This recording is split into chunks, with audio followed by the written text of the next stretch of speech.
자, 또 합시다. 자, 이번에는 180페이지에 뭐 배운 지는 일주일밖에 안 되는데 벌써 180페이지나 배웠지? 자, 먼저 이제 회계 순환 과정입니다. 자, 180페이지를 봐주시고, 자, 회계 순환 과정이 뭐냐?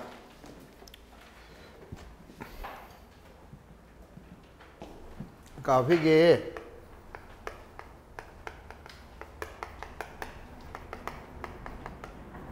순환 과정이라고 하는 것은, 자, 우리가 이제 어떠한 경제적인 사건이 이제 발생을 해요. 그럼 이제 우리는 경제적인 사건을 거래다 이렇게 얘기합니다. 그래서 이제 거래가 먼저 발생을 하게 되면 제일 먼저 이제 우리는 뭐를 해주느냐, 요거를 분기를 해요. 이 분기라는 것은 나누어 기록한다 이런 소리인데, 우리는 아까 복식, 부기 이렇게 했죠. 그래서 항상 차변과 대변으로 나누어서 기록을 해준다. 이게 바로 분기라. 그러니까 어떠한 경제적인 사건이 생기면 차변 요소와 대변 요소로 나누어 기록을 하게 되는데, 자, 이거를 하나의 원리 원칙을 이제 약속을 하는 거예요. 이제 어떤 약속을 하느냐? 자산이 증가하게 되면 차변에 써주고, 자산이 감소하게 되면 대변에 쓰자. 이렇게 이제 약속을 하는 거예요. 이제 뭐 우리가 살면서도 약속을 많이 하잖아. 예, 갈 때는 뭐야, 오른쪽 길로 가자. 예? 또 왼쪽 길로 오자. 뭐 이제 이런 식으로 약속을 하잖아요. 이제 그것처럼 자산이 늘어날 때는 무조건 차변에 쓰기로 하고, 자산이 줄어들면 대변에 쓰자. 그 다음에 이제 부채가 늘어나면 부채의 증가는 대변에 쓰고, 부채가 감소하게 되면 차변에 쓰자. 이렇게 약속을 하고, 자본이 늘어나면 대변에 쓰고, 자본이 줄어들면 차변에 쓰자. 그 다음에 이제 비용이 발생하면 차변에 쓰고, 수익이 발생할 때는 대변에 쓰자. 이렇게 해서 약속을 했습니다. 요거를 이제 우리는 뭐라고 하느냐? 자, 우리 이거는 경제적인 사건을 거래라고 했고, 그래서 어떠한 거래가 발생하게 되면 복식부기의 원리에 따라서 차변 요소와 대변 요소로 이렇게 8가지로 나뉜다. 8가지로 나눈다. 그래서 우리는 얘를 거래의 8요소다. 이렇게 얘기를 하는 거죠. 그래서 거래의 8요소가 뭐냐? 그러면은 자산의 증가 감소, 부채의 증감, 자본의 증감을 어디에 기록을 할 것이냐. 요거를 약속하는 거다. 이렇게 생각을 하시면 돼요. 근데 뭐 이거는 외울 것도 없어. 이건 외울 필요가 없는 게, 우리 아까 시간에 열심히 뭐 했어요? 재무상태표 작성했고, 그 다음에 이제 IS 작성을 했단 말이지. 그랬을 때, 자, 재무상태표 차변에는 뭘 썼나요? 대변에는 뭘 썼나? 부채와 자본. 그 다음 손익계산서 차변에는, 대변에는 이렇게 들어갔죠. 그러니까 결국, 자, 자산의 증가는 차변에 썼잖아요.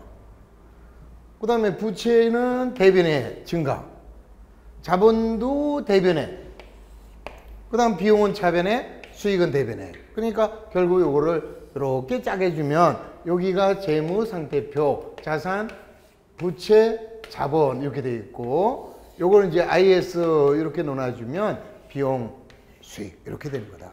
그러니까 외우려고 하지 마라. 자산의 증가, 부채의 증가, 자본의 증가, 비용의 발생, 수익의 발생 이렇게 나타난다.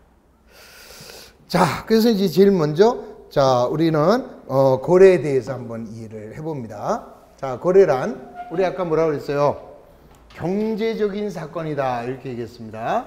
따라서 자, 우리가 이제 일반적으로 경제적인 사건일 때는 분개를 한다 이렇게 얘기를 했습니다. 그러니까 한마디로 말해서 분개를 할 수 있으면 거래고, 분개를 할 수 없다면 거래가 아니다 이렇게 생각해도 되겠죠.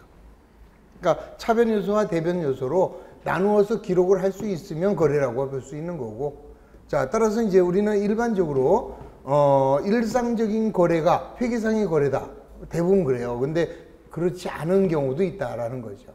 그러니까 예를 들어서 뭐 주문을 한다든지, 그 다음에 약속을 한다든지, 보관을 한다든지 채용한다. 뭐 이런 게 보면 일반적으로는 거래잖아요. 약속했다 그러면 거래다 라고 하는데 회계상에서는 재산의 증감 변화가 없기 때문에 거래라고 볼 수 없다 이 소리죠. 그래서 항상 반드시 일치하는 건 아니다. 또 일반적으로는 거래가 아니에요. 그런데 회계상으로는 거래가 될 수도 있어. 예를 들어서 도난을 당했다. 또는 화재로 또는 수해로 손해를 봤을 때 일반적으로는 거래가 아니죠. 나 도둑놈하고 거래했다 이러진 않잖아. 그러나 회계상으로 볼 때는 거래가 된다라는 거죠. 그래서 자 우리는 일반적으로 자 181페이지로 가봅니다. 그래서 일상생활의 거래가 아니지만 회계상의 거래가 되는 게 화재나 도난으로 인한 자산의 감소나 또 받을 돈을 못 받게 되거나 또는 유형자산이나 무형자산의 감가상각. 이건 뭐냐면은 내가 예를 들어서 자동차를 하나 사요. 그러면 자동차를 1,000만 원 주고 사면 그 자동차를 천년만년 쓰는 게 아니죠. 보통 이제 한 5년 정도 쓴다라고 하면은 1,000만 원짜리가 1년에 200만 원씩 값이 떨어지잖아요. 그러면 그것도 일반적으로는 거래가 아니지만은 회계상으로 볼 때는 거래가 된다 이런 소리죠. 값어치가 떨어졌으니까. 자, 그다음에 이제 상품을 주문하거나 임대차 계약을 하거나 종업원을 채용하거나 약속을 하는 경우, 자 이런 경우는 일반적으로는 어때요? 거래지만 회계상으로는 거래가 될 수 없다라는 거. 그래서 이것도 한 문제 정도 시험에 나올 수가 있습니다. 자, 한번 넘어가면서 한번 보죠.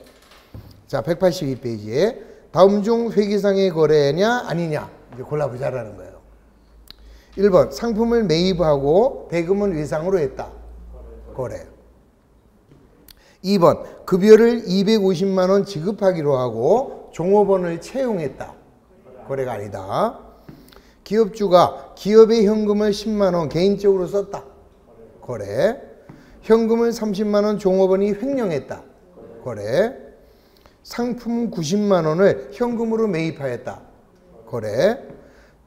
상품 5만 원이 운송 도중에 파손되었다. 거래.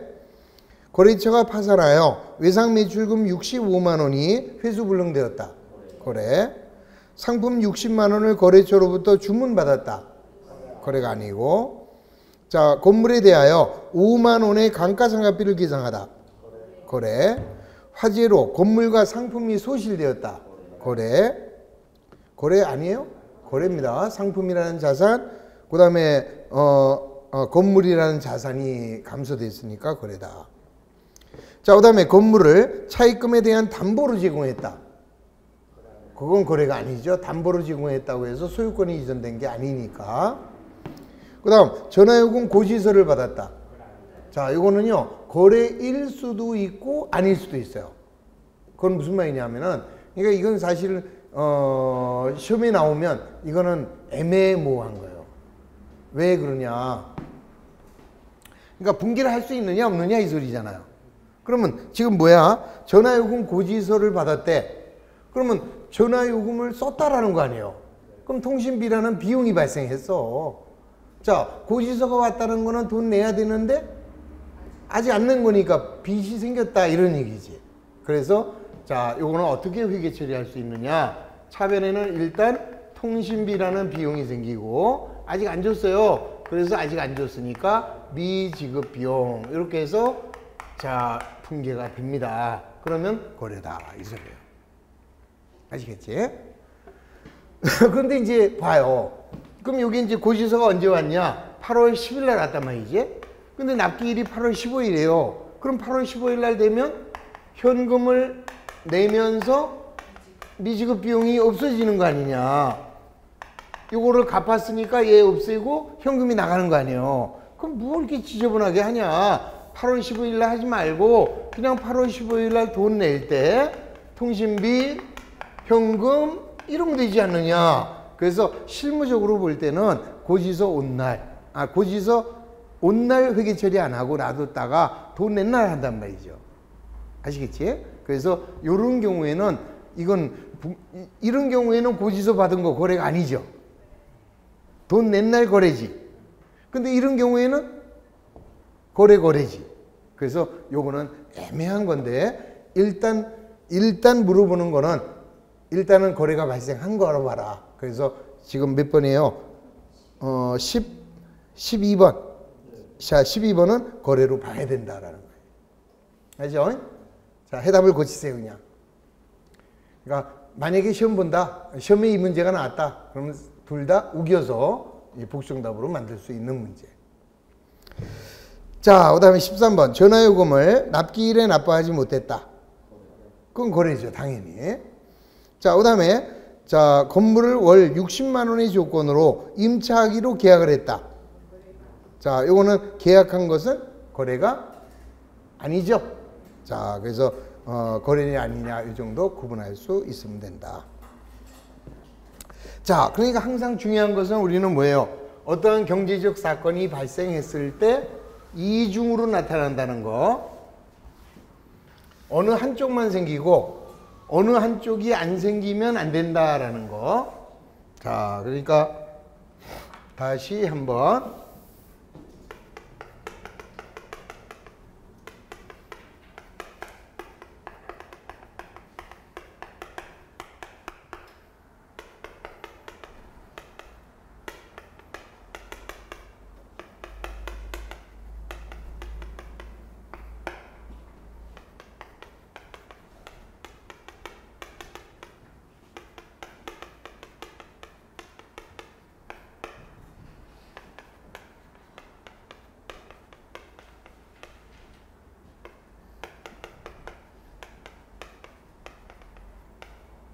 이렇게 됩니다. 그러면 이제 우리 거래는 어떻게 이루어지느냐?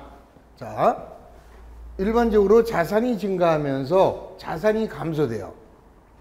또는 자산이 증가하면서 부채가 늘어날 수도 있고, 자산이 증가하면서 자본이 증가할 수도 있고, 자산이 증가하면서 수익이 발생할 수 있어요. 그러니까 서로 차변과 대변의 요소는 서로 결합이 이루어질 수 있다라는 거죠. 또 부채가 감소되면서 자산이 감소될 수 있고, 부채가 감소되면서 부채가 증가할 수도 있고, 자, 이렇게 될 수도 있고 이렇게 될 수도 있다. 뭐 얼마든지. 자, 이렇게 또 이렇게 이루어진다. 물론 이제 어떻게 보면 자, 부채가 줄면서 부채가 어떻게 늘어나냐, 그건 얼마든지 많죠. 예를 들어서 내가 자, 우선 이제 한번 이런 경우를 봐봐요. 자산이 증가하면서 자산이 감소되는 게 가장 많을 거야, 아마. 자, 상품을 사왔습니다. 그러면 상품이라는 자산이 100원 늘어났어. 그리고 돈을 현금으로 줬다면 현금이라는 자산이 100원 나갔어요. 그러면 상품은 늘고 현금은 줄었잖아. 그런데 이번에는 자산이 증가하면서 부채가 증가하려면 상품 100원을 외상으로 사보세요. 외상으로. 그러면 상품이라는 자산이 늘어나면서 외상값 갚아야 되잖아. 그래서 외상 매입금이라는 부채가 100원이 늘어난 거죠. 그러면 자산이 늘어나면서 부채가 늘어난 거죠. 이해됐죠? 그러면 부채가 늘어나면서 부채가 주는 건 뭐냐? 자, 이 사람이 4월 1일 날 상품을 매입하면서 4월 말일 날 주기로 했어요. 근데 4월 말일 날 돈이 없대. 그러면서 미안한데 한 달 더 있다 줄게 이랬어. 그러면 이제 나는 아까는 말로만 그랬지만 야, 안 되겠어. 너 이번에 어음이라도 하나 끊어줘 이랬다 이 말이에요. 그래서 이제 이 사람이 자, 어음을 한 장 끊어줬습니다. 그러면은 4월 30일 날 이제 외상 매입금은 갚은 게 돼요. 그래서 외상 매입금은 100원이 없어지고 대신에 어음으로 갚을 빚이 지급어음이 100원 이렇게 생긴 거죠. 그러면 결론은 뭐야? 외상 매입금이라는 부채가 감소되면서 지급어음이라는 부채가 늘어났잖아요. 무슨 뜻인지 이해했죠? 자, 그 다음에 자산이 증가하면서 자본이 증가된다. 자, 이건 뭐예요? 예를 들어서 현금을 100원 출자하여 영업을 개시했다. 그러면 현금이라는 자산이 늘어난 만큼 자본금이라는 자본이 100원 이렇게 늘어나겠지. 얼마든지 이 차변과 대변은 결합이 되는 거예요. 또 예를 들어서 자 요건 쉽고 요건 쉬운데 이런 경우도 있느냐. 자본이 감소하면서 자본이 증가할 수도 있느냐. 얼마든지 있죠. 그거는 이제 아직 여러분들이 자본회계를 안 배워서 그러는데 예를 들어서 회사가 쌓아두었던 그러니까 장사를 해서 돈을 벌면 자본이 늘어나는 거예요. 무슨 말이냐면은 100만 원을 가지고 장사를 했어요. 20만 원을 벌어. 그러면 자본이 얼마가 돼? 120이 되잖아요. 그러면 120만 원 중에서 자 20만 원을 주주에게 주식으로 주는 거라. 그러면 번 돈이 없어지면서 다시 뭐가 늘어나? 자본이 늘어나겠지. 그러니까 지금 좀 어려운 얘기예요. 자본 얘기를 안 배웠기 때문에 자 일반적으로 쌓아둔 돈을 잉여금이라고 하는데 이익이 나오면 자 이익이 생긴 만큼 잉여금이라는 자본이 늘어나게 돼요. 자 예를 들어서 500원을 갖고 장사를 했는데 100원 벌었어요. 장사를 해서. 그러면 100원만큼 이익이 생겼지? 이익이 생기면 잉여금이라는 자본이 늘어났다 이거예요. 그러면 이 잉여금을 우리 회사에 번 돈이니까 그건 누구 거예요? 주인들 거지. 그럼 주인한테 주식으로 줘버려요. 그럼 주식을 발행하게 되면 자본금이 늘어나게 돼요. 잉여금도 자본이고 자본금도 자본이라. 그러면 잉여금이라는 자본은 없어지면서 자본금이라는 자본이 늘어나게 되는 거라.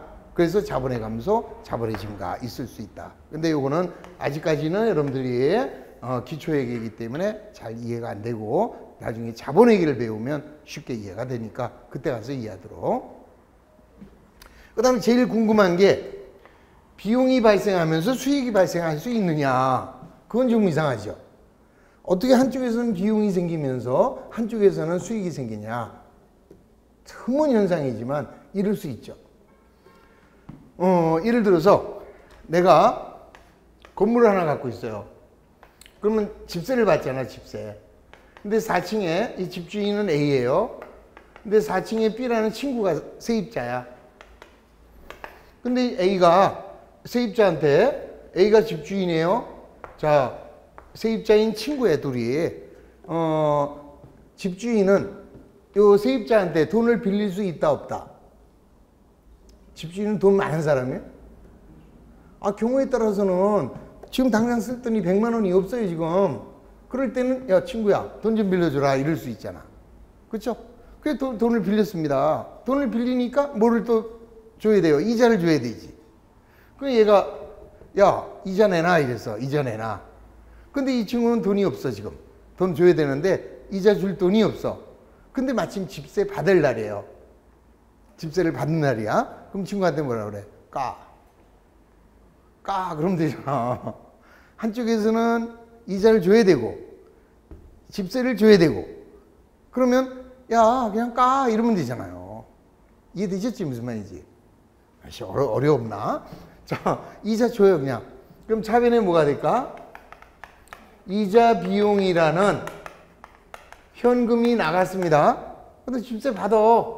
그러면 현금이 들어오면서 임대료라는 수익이 생길 거 아니에요. 그러니까 요 금액이 똑같아. 100원 100원이야. 그럼 몸도 약한데 뭘 줬다 받아. 그냥 이러면 되잖아.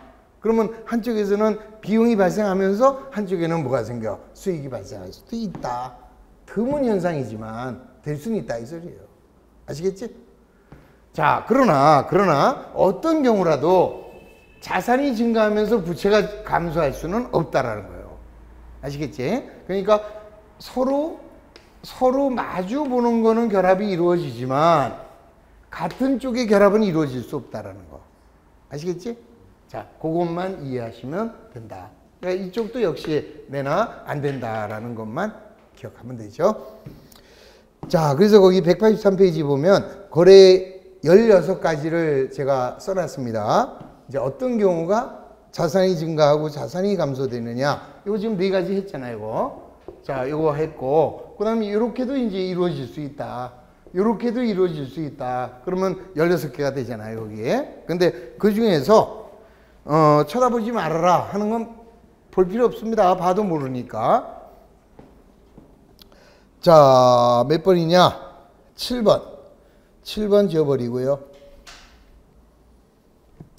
그 다음에 그 다음에 11번.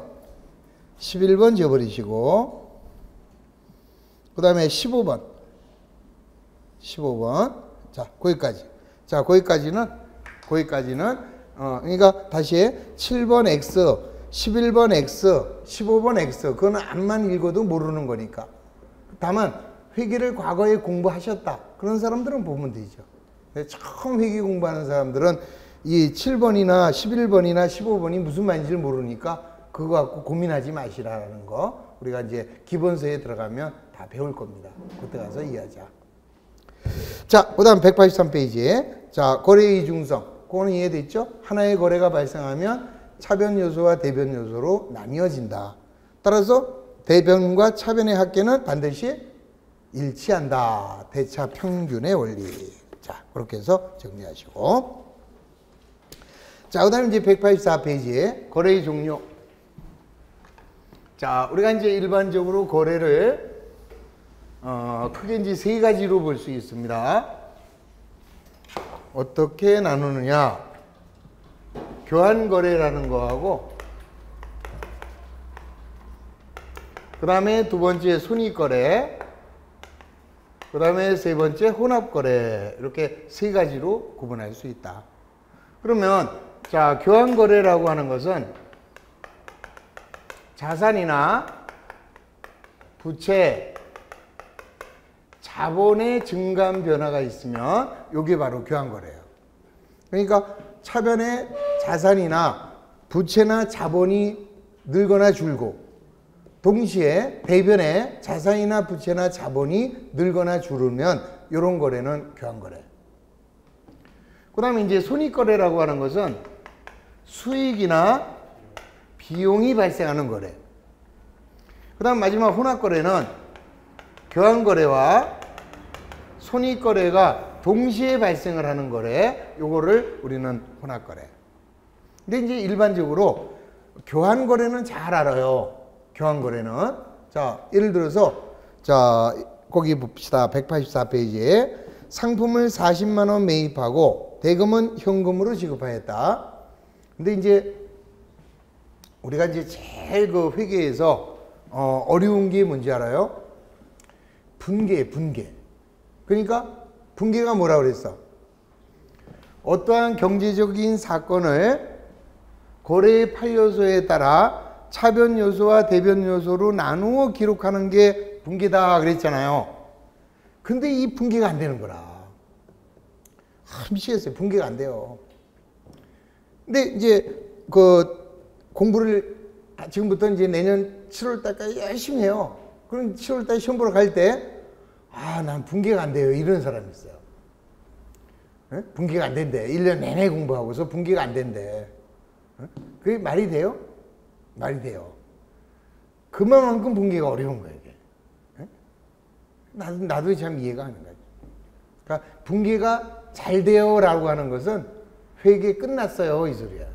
그러니까 적어도 이제 분계가 잘 된다 그러면 나와서 강의할 수 있을 정도가 됐을 때 분계가 잘 돼요. 무조건 앉아 있을 때는 분계가 안 되는 게 당연하다.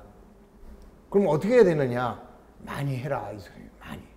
그리고 여기다 처음에는 귀찮아도 여기다 자꾸 대입을 해갖고 그냥 외워버려야 돼요. 외워버려야 돼요. 이럴 때 무조건. 그러니까 우리 예를 들어서 우리 이렇게 생각해 보자고. 옛날에 구구단을 할 때 얼마야 이거? 6, 7이. 어휴, 왜 이렇게 금방 나오냐? 응? 어떻게 그렇게 금방 답이 나와? 6, 7이. 42? 그럼 7, 8이. 56. 어우, 야, 천재네, 천재. 근데 우리 되돌아가면 옛날에 6, 7이, 40이 바로 안 나왔어. 그쵸? 6, 7이, 42가 나오기 위해서는 우리는 6, 1은 6, 6, 22, 6, 38, 6, 4, 24 이래가지고 6, 7, 42 이랬다고. 솔직히. 그렇죠? 그런데 무진장 많은 연습을 해가지고 어느 날부터 되더라 이 소리예요. 분계가 마찬가지예요. 처음엔 안 돼 이게. 아주 간단한 건데 그러니까 무지하게 많은 연습. 이거 구구단 공부하듯이 저거 해줘야 돼요. 그러면 알게 돼요. 그러니까 처음에는 그냥 무식하게 자꾸 생각을 하는 겁니다. 이게 어떤 현상인가? 어떤 경제적인 현상인가 이걸 생각하면서 자 예를 들어서 보자고. 지금 상품을 40만 원 매입을 했어요. 그러면 그거를 자기가 남의 일로 보니까 어려운 거예요. 자기가 상품을 샀다라고 자기가 주인공이 돼봐요. 요 내용에서 자기가 주인공이 돼봐. 그러면 상품을 샀어. 남의 얘기로 하니까 이게 상품이 들어왔는지 나왔는지를 모르는 거예요. 이게 자기가 주인공입니다. 자기가 상사를 하는 거예요 지금. 그러면 내가 상품을 사왔다. 그러면 상품은 뭐야? 자산. 자산은 나한테 들어왔다 나갔다? 들어왔다. 그러니까 들어왔으니까 아 상품이라는 자산이 40 증가됐구나 이렇게 쓸 거 아니야. 그리고 대금은 현금으로 줬대.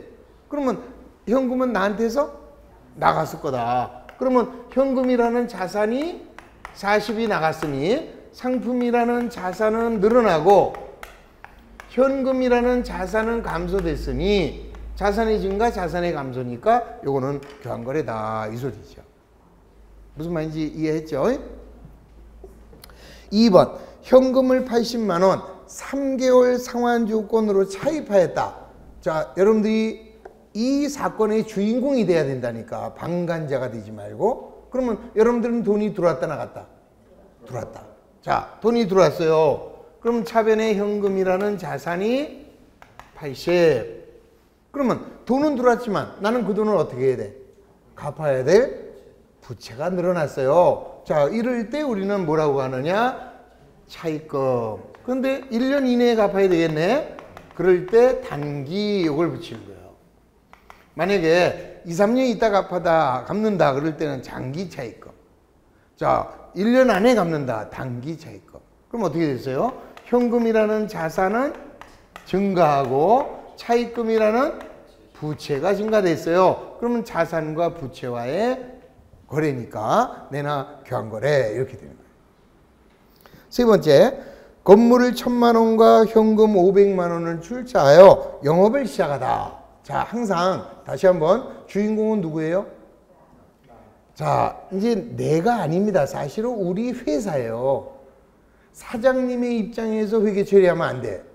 기업의 입장에서 회계 처리하는 거예요. 그러니까 조금 아까 현금을 80만 원 3개월 조건으로 빌려왔다. 그러면 우리 회사로 현금이 들어온 거라.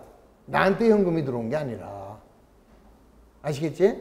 그러니까 항상 기업의 주체는 누구예요? 기업입니다. 따라서 기업의 입장에서 생각하자. 그럼 기업으로 볼 때는 건물이 어떻게 됐어?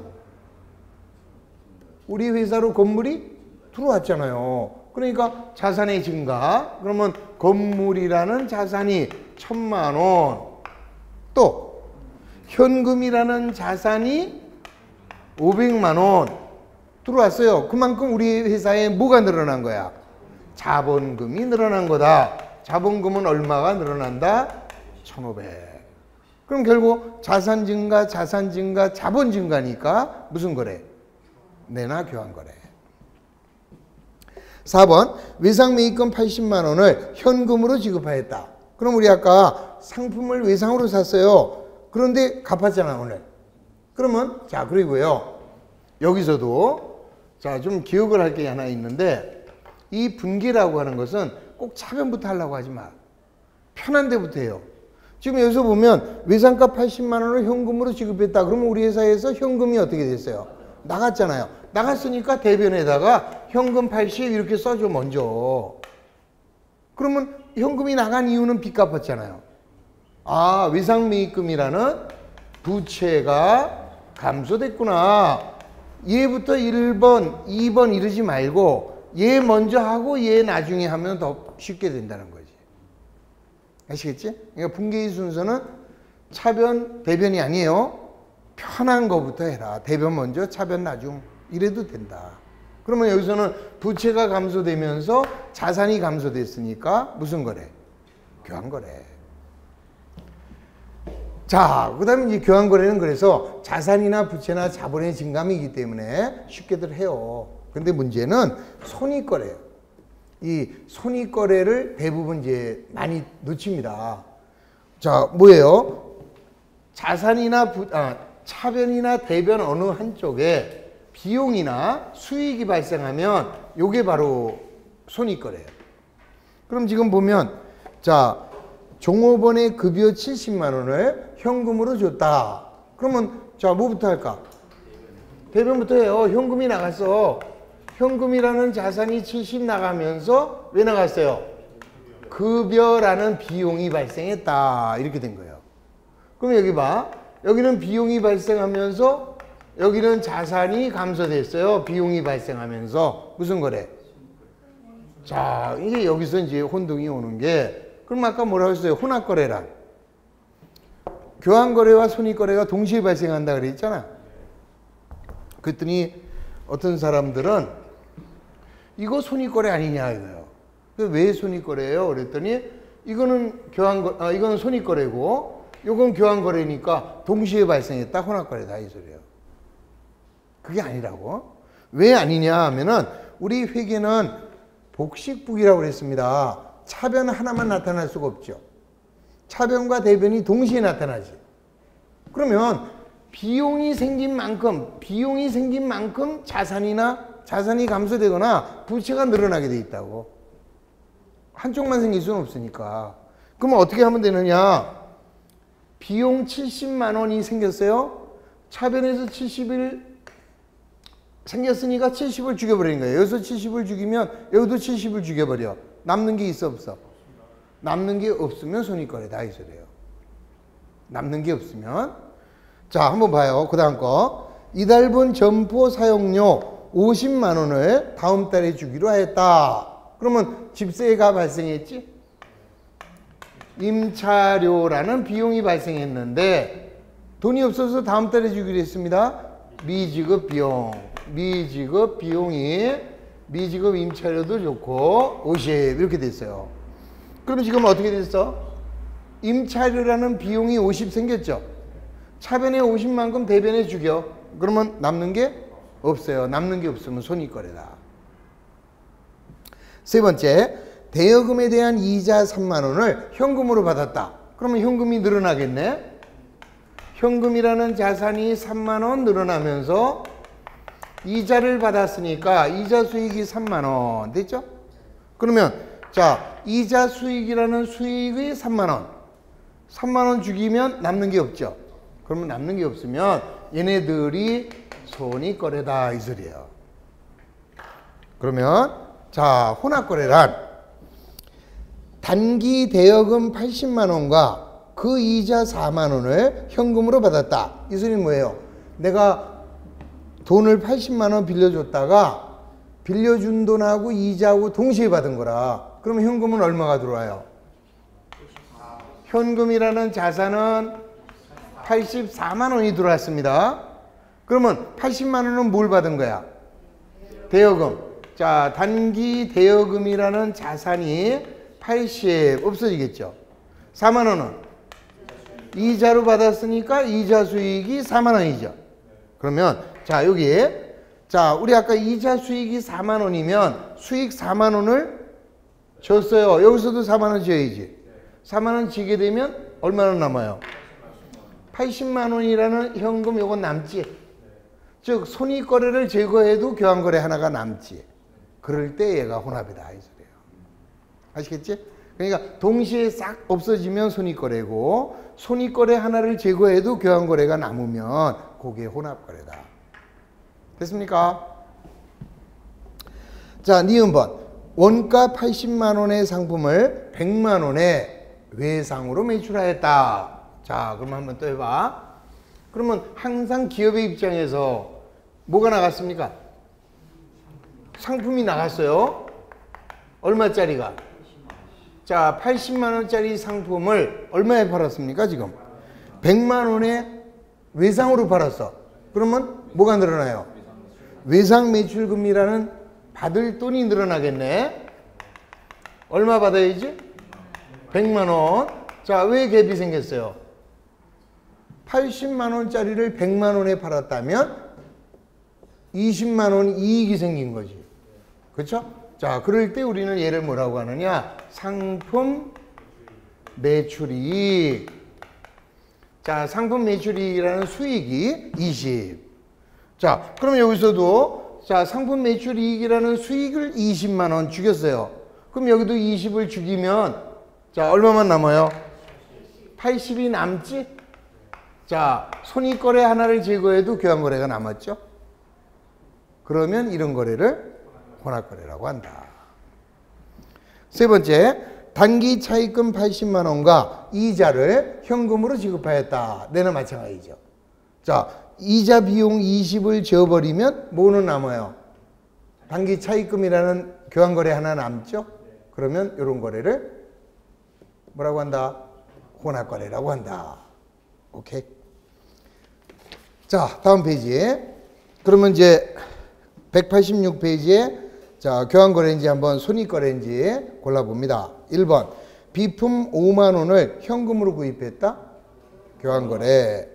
상품 20만 원을 현금으로 구입하면 교환. 원가 20만 원의 상품을 30만 원의 외상으로 팔았다. 혼합이죠. 20만 원짜리 상품이 나가는 거는 교환거래고 10만 원의 매출 이익이 생겼지 손익거래. 그래서 둘 다 혼합거래. 4번 현금을 30만 원 차입 교환거래. 현금을 20만 원 대여 교환거래. 6번 임차료 20만 원 중에서 10만 원은 현금으로 잔액은 수표로. 자, 이쯤 되면 어휴 복잡하니까 혼합거래야 이래요. 교환거래입니다. 자, 보세요.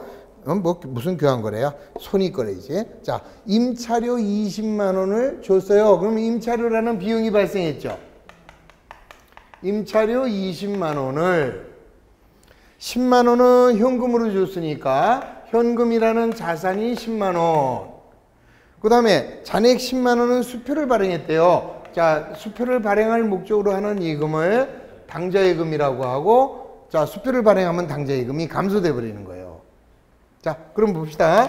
그러면 여기서 보면 집세 20만 원을 자, 줬어. 비용 20만 원을 20을 줘버리면 남는 거 하나도 없잖아. 남는 게 하나도 없으면 손익거래다 그랬죠. 아시겠지?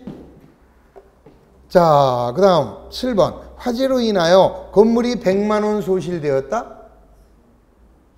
손익거래. 자, 비용이 발생했어요. 그 다음 차입금 30만 원과 이자 3천 원을 현금으로 줬다. 그게 혼합거래예요. 왜요? 자, 이자를 주는 거는 손익거래고 차입금을 갚는 것은 교환거래고 두 놈이 동시에 발생했으니까 혼합. 그 다음 대여금에 대한 이자를 현금으로 받으면 손익거래죠. 빌려준 돈에 대한 이자를 받았으니까 이자 수익이라는 수익이 발생하죠. 오케이? 잘 안 돼. 처음에는 그게 잘 안 돼요. 그런 연습을 자꾸 해줘라. 그 다음에는 현금이 들어오느냐 현금이 나가느냐에 따라서 현금이 들어오면 입금거래, 현금이 나가면 출금거래. 그 다음에 어떠한 경제적 사건에 현금이 들어오지도 않고 나가지도 않았다. 그런 거래를 대체거래. 아시겠지? 자, 입금거래는 현금이 들어오는 거래, 출금거래는 현금이 나가는 거래, 그 다음 대체거래는 현금이 수반되지 않는 거. 그럼 이제 예를 들어서 일부는 현금이 들어올 수도 있고 나갈 수도 있고 일부는 현금이 안 들어온다. 그러면 일부 대체, 일부 현금 이렇게 되겠죠. 무슨 말인지 이해하셨나? 자, 그 다음에는 거래 요소의 수에 따라서 자, 분계가요. 이거 하나에 하나, 차변 하나, 대변 하나, 단순 거래. 차변에 하나인데 대변에 두 개. 대변에 하나인데 차변에 두 개 이상. 그럼 복합 거래. 그러니까 차변 하나, 대변 하나만 단순. 나머지는 다 복합. 별거 아니죠? 그 다음에 거래가 어디에서 이루어졌느냐? 회사 내부에서 이루어지면 내부 거래. 회사 바깥하고 거래했다. 외부 거래. 그럼 거의 대부분의 거래는 외부 거래겠네. 그러나 이제 자, 예를 들어서 본점하고 지점이 거래를 해요. 그런 거래는 내부 거래라고 보는 거죠. 자, 그 다음에 거래가 언제 발생했느냐에 따라서 처음에 장사를 시작합니다. 그러면서 하는 거래, 개시거래. 그 다음에 영업기간 중에 하는 게 기준거래.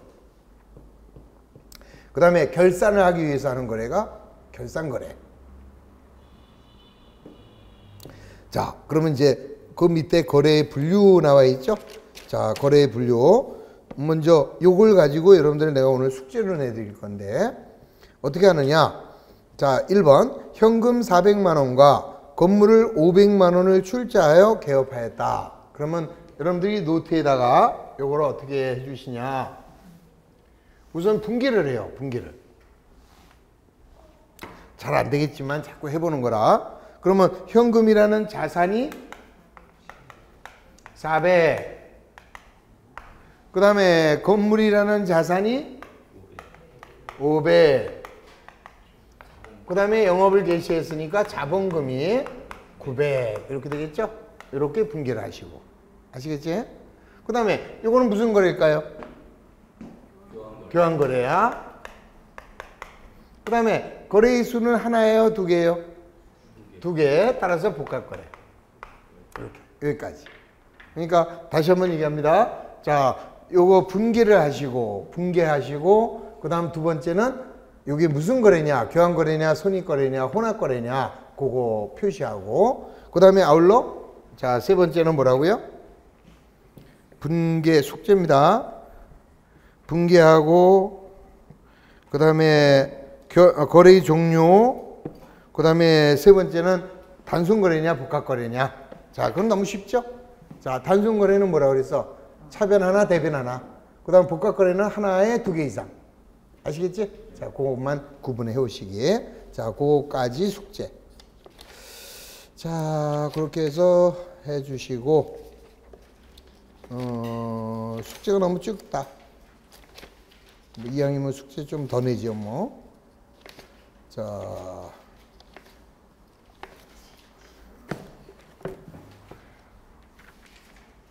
어디냐? 222페이지. 222페이지에 문제 1번. 그 다음에 문제 2번. 그 다음에 문제 3번. 거기 하라는 대로 해오세요. 그리면서 추가로 분기까지. 분계. 아시겠지? 다시 한번 222페이지에 문제 2번하고 문제 3번. 자, 결합관계 표시하면서 분기까지. 거기까지만 숙제. 1, 2, 3 봐요? 예? 자, 1번은 거래냐 아니냐 물어보는 거고. 1번은 분개는 안 해도 좋습니다. 아니, 근데 분개할 수 있으면 거래고, 분개가 안 되면 거래가 아니지 뭐. 그러니까, 자, 1번은 거래냐 아니냐. 그 정도만 해주시고, 2번, 3번은 분개까지. 됐습니까? 오케이. 거기까지 해요. 천천히. 뭐, 이제 뭐, 회계가 뭐, 이제 발동 걸렸으니까 천천히 합시다. 자, 오늘 대단히 고생하셨습니다. 수고하셨습니다.